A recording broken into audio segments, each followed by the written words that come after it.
Tampa Bay Buccaneers coming in here with a lot of things in front of them at the 5th pick.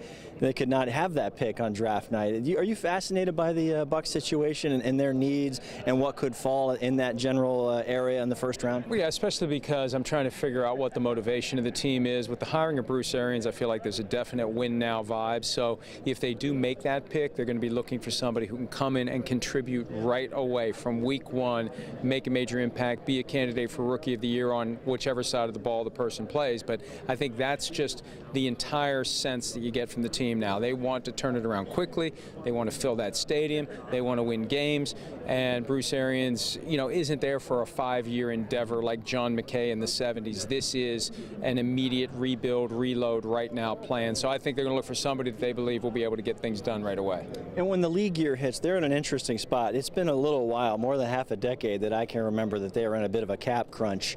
There could be some uncomfortable conversations at the very least to get things situated cap-wise before you even think about, okay, now let's approach the draft. Is that a tough situation you've seen teams when they're in that same boat? Well, yeah, and it hasn't been really part of the NFL's fabric for the past 15 years. At some point, the teams realized, you know what, whatever the limit is, we're going to find a way to exercise fiscal restraint and budget a certain way. And there's typically, for most teams, a lot of cap space that's carried over, a lot of cap space that's built up. But it's very easy to create cap space if you have veteran players you're willing to part ways with. And a lot of these guys, dollar for dollar, it's better to go with a younger guy. It's better to go with someone who's largely unproven because that person isn't getting paid much money. And I see that they're going to keep Gerald McCoy around, which is one of the guys that was kind of on the hot seat from the standpoint of maybe being gone. But that's part of what Jason Light's going to have to do. Identify the areas where you can either do without a player or you think maybe that player will redo his deal to allow for some cap space to be created. But to the extent that you want to be active at the start of free agency, which some teams like to do, other teams will wait and let the market settle down. If you want to be active at the start of free agency, you got to have the money to spend.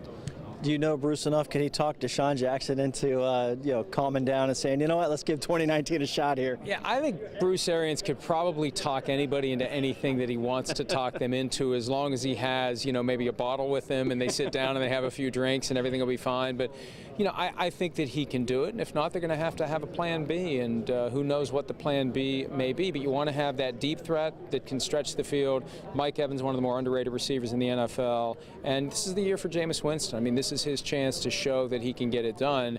And I know Deshaun gets frustrated because maybe he doesn't get the ball as much as he'd like when Winston's the quarterback, but that's something Arians going to have to convince him that, hey, you know what, you stick around, we're going to get you the football and we're going to make things happen.